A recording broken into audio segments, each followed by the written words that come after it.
السلام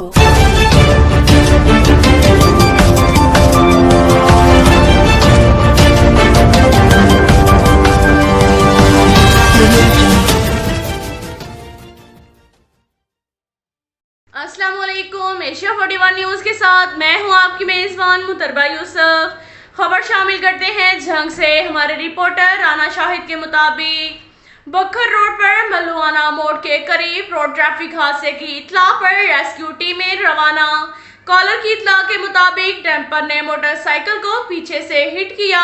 ریسکیو 1122 کی ٹیم نے بروقت رسپانس دے کر جائے حادثہ پر پہنچ کر ریسکیو آپریشن شروع کیا۔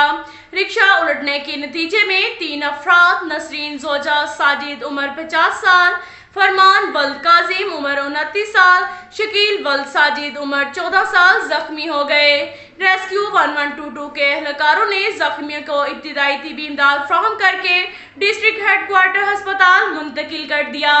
اب تک کے لیے اتنا ہی کافی ہے۔ ملتے ہیں اگلے بلیٹن میں، ہمارے ساتھ رہیے گا۔ اللہ حافظ۔